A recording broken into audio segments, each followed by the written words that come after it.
Esse vídeo, pessoal, é motivado pela pergunta que um aluno me fez. Na verdade, não uma aluna minha, mas uma menina que já acompanha há algum tempo o meu trabalho na Universidade da Química, assinou meus cursos, contratou algumas aulas particulares, que é por que alguns diagramas de Pauling, dependendo do livro, mostra essa última camada aqui como tendo alguns, tem 2 elétrons, terminam no 7s2, e outros no 7p6. Aí, quando eu estava conversando com ela, eu falei que o diagrama de Pauling não é de Pauling. Na verdade, não foi Pauling que propôs esse diagrama. Essa é uma curiosidade muito interessante, mas que muita gente não sabe. Eu, por exemplo, só fiquei sabendo disso há relativamente pouco tempo. Mas, então, que diagrama é esse? Qual a origem desse diagrama? Esse vídeo, inclusive, faz parte de um conjunto de vídeos que eu estou devendo há muito tempo. Eu prometi que ia falar sobre isso, por exemplo, e já tem um bom tempo que eu prometi e que eu não cumpri. Mas vamos lá, deixa eu explicar para vocês qual a origem desse diagrama. Isso daqui vem, essencialmente, da chamada regra de Madelung. A regra de Madelung diz que a energia para um determinado nível é o somatório do N, o número quântico principal, mais o L, o número quântico secundário. Sendo que se nós tivermos um caso em que o valor N mais L seja o mesmo, o orbital de mais baixa energia é aquele que tem o menor N. Então vamos pegar aqui uma sequência de orbitais. Aqui nós temos um S. Um S seria a combinação do N igual a 1 mais o L para S que é igual a 0. Então o N mais L aqui dá 1. Agora, o 2S nós temos 2 mais 0, vai dar 2. 2P. Como o L para P vale 1, eu tenho aqui 2 mais 1, 3. Aqui eu tenho 3S. 3 mais 0 também dá 3, sendo que no 2P e no 3S, o 2P tem um N menor, então ele fica em uma posição de mais baixa energia. Aqui nós temos o 3P, 3 mais 1 vai dar 4, 4 mais 0 do S vai dar 4, a mesma coisa. 3 mais o D, no caso aqui o D vale 2, então nós temos 5. Aqui nós temos 4 mais 1 vai dar 5. Aqui 5 mais 0 vai dar 5. Notem, aqui nós temos 3 valores 5, sendo que o orbital 3D é que assume uma energia mais baixa, porque ele apresenta o número quântico principal menor. E aqui a gente também consegue ver porque o 4S tem uma energia menor do que o 3D, exatamente porque a soma N mais L dá 4 e aqui N mais L dá 5. É óbvio, isso aqui tem uma explicação com base na mecânica quântica que não é nada trivial. Mas só com isso a gente já consegue imaginar como funciona esse diagrama. Vamos olhar aqui para o diagrama, então. O nível de mais baixa energia, onde nós temos 1 mais 0. Então aqui nós temos 1. Essa linha aqui tem um valor 1. Aqui nós temos 2 mais 0, 2. Agora, olha o sentido da diagonal. Essa linha aqui nós temos 2 mais 1, portanto 3. E aqui nós temos também o valor de 3, porque é 3 mais 0. Cada uma dessas diagonais tem o mesmo valor de N mais L. Aqui eu tenho 3 mais 1, 4. Aqui 4 mais 0, 4. Aqui eu tenho 3 mais 2, 5. 4 mais 1, 5. 4 mais 0, 5. Essa diagonal aqui só vai assumir valores 6. Essa só vai assumir valores 7. E essa só vai assumir valores 8. Acontece que o de mais baixa energia vai ser aquele que apresentar o menor N. Então, por isso que os valores de mais baixa energia estão aqui em cima. Depois que sai do 2S, vai para o 2P, depois 3S. Terminou essa diagonal, vem para a ponta da outra diagonal, 3P, 4S. Terminou essa diagonal, vem para a ponta da outra, 3D. Porque na diagonal com o valor 5, o 3D é o que apresenta o menor N. Então, esse diagrama, na verdade, ele acaba resumindo as regras de Madelung. Só que quem propôs esse diagrama não foi o Pauling. Quem propôs esse diagrama, a primeira menção dele, foi este senhor aqui, o Paul Fang Yi. Na verdade, ele, em 1947, ele escreve uma espécie de carta, enfim, para o Journal Chemical Education, e ali ele meio que propõe um diagrama que serviria como um processo mnemônico, um processo para ativar a memória na hora que nós determinarmos os níveis de energia. Então, ao invés de ficar pensando se vai ser o N mais L, vai dar um número maior ou menor, qual o número que vai dar, ele propõe isso. Se nós começarmos com uma estrutura assim, passando por alguns valores de diagonais, montado de uma forma adequada, nós teríamos então um processo muito mais fácil de montar. O que nós chamamos de diagrama de Pauling é exatamente esse diagrama do Paul Fang Yi, um pouco modificado. Aqui o diagrama, aliás, o nível de mais baixa energia aparece aqui embaixo e vai subindo. Nós escrevemos aqui em cima e vamos descendo. Seja como for, é a mesma lógica. Pauli nunca propôs um diagrama como esse. Quem propôs foi o senhor Paul Fang.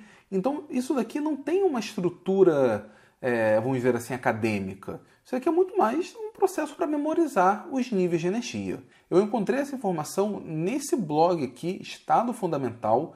Esse artigo aqui é muito interessante, um artigo de 2013. O título, A Origem do Diagrama de Linus Pauling.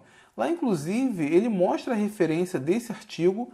Eu não consegui encontrar o artigo pela referência indicada. Aliás, eu não consegui encontrar exatamente essa referência aqui. Mas a ideia é exatamente essa. Nós temos simplesmente um processo mnemônico, um diagrama para ativar a memória, que foi proposto pelo senhor Paul Fang. Tanto é que, se nós pensarmos bem, existem vários elementos que não obedecem ao chamado diagrama de Pauling. Inclusive, esse nome, diagrama de Pauling, é apenas aqui no Brasil. Pode ser que outros lugares utilizem esse diagrama, mas, por exemplo, em Portugal não chamam de diagrama de Pauling. Em algum momento, quando começaram a ser criados os livros didáticos de química e tiveram a brilhante ideia de colocar distribuição eletrônica em subníveis de energia como material para o ensino médio, eu particularmente acho completamente desnecessário. Existem muitas outras coisas e que a química mostra-se muito mais importante para os alunos de ensino médio do que, por exemplo, mostrar um diagrama como esse que não tem significado nenhum. Por vezes ele acaba sendo confundido com o modelo de Bohr, né? O professor ele sai do modelo de Bohr, vai para o diagrama de Pauling, o chamado diagrama de Pauling, sendo que nesse meio do caminho você tem, por exemplo, o modelo quântico, que não tem como ser explicado, por exemplo, no ensino médio. Enfim, existem muitos problemas quando eu jogo um diagrama como esses, que eu não sei nem qual a origem dele, e, enfim, o aluno tem ali que decorar, memorizar, aplicar isso, sem que isso tenha alguma serventia real no dia a dia dele, ou, enfim, na aplicação da química na sociedade. Mas, enfim, isso aqui é assunto para um outro vídeo, um outro momento, uma outra discussão. Existem muitos elementos que não obedecem àquele esquema do chamado diagrama de Pauling. É natural. Porque a configuração eletrônica, para que faça sentido, tem que ser baseada em dados experimentais. Tem que ser baseada em espectros fotoelétricos, por exemplo. Então, aqui nós temos alguns elementos, o cromo, o molibdênio, o cobre, a prata, o ouro, que a gente até consegue explicar o porquê dessa configuração. Mas, por exemplo, o nióbio, o rutênio, o ródio, a platina, o paládio, tem uma configuração que a gente não consegue explicar com facilidade. Podemos, inclusive, explicar, sim, essas configurações utilizando os chamados diagramas de Richter-Sutter, que tem um vídeo aqui no canal. Foi nesse vídeo, inclusive, que eu prometi falar um pouco sobre o diagrama de Pauling. Vou deixar o link aqui no card, vale muito a pena dar uma olhada nesse vídeo. Então, a gente até consegue explicar pelo diagrama de Richter-Sutter, mas isso aqui acaba fugindo muito, por exemplo, do que a gente acaba ensinando no ensino médio. E só para vocês terem uma ideia de como que é complexa a distribuição eletrônica, foi publicado em 2015, portanto, da data desse vídeo, 2018, não faz nem tanto tempo assim, publicado na Nature, um artigo mostrando valores para medidas de energia de ionização para o laurêncio, o elemento químico de número 103, que é o que tem o símbolo LR. Por que isso daqui é importante? No artigo ele fala que nós não temos valores de energia de ionização, potenciais de ionização, para esses elementos mais pesados, com o número atômico maior do que 100. E o laurêncio acabou sendo um dos primeiros, publicado nesse artigo. E qual é a relevância disso? Só tem como eu saber a posição dos níveis de energia, portanto, saber ali a ordem da distribuição eletrônica, se eu tiver valores de potencial de ionização. Se eu não tenho potencial de ionização, qualquer coisa que eu chegar à conclusão é uma mera estimativa. Isso significa que, se eu for aplicar o chamado diagrama, que é um diagrama mnemônico, algo apenas para decorar uma ordem teórica de energia em elementos mais pesados, isso aí vai ser simplesmente uma proposta. E uma proposta muito provavelmente cheia de erros, afinal, eu não tenho os dados experimentais para isso. Agora, deixa eu voltar à pergunta lá inicial que motivou esse vídeo. Por que a camada 7, o nível 7, deixa eu colocar aqui, aparece em alguns livros como 7F2, e outro como 7P6, simplesmente porque o autor quis. Lembrando que o diagrama nada mais é do que um processo mnemônico. Então ele pode colocar 7S2, 7P6, pode colocar aqui 8S2, não tem problema nenhum. Até porque, para chegar no nível 7S2, 7P6, atingir essa quantidade de elétrons, essa proposta muito provavelmente vai estar errada. E mesmo se estiver correto, não tem como a gente saber exatamente se é assim, uma vez que nós não temos dados experimentais. Inclusive, eu gravei um vídeo aqui no canal falando sobre o organessônio, um estudo teórico a respeito do organessônio, o elemento químico de número 118, que talvez ele nem tenha os elétrons divididos em níveis de energia, em níveis discretos, seja muito mais uma espécie de contínuo de energia.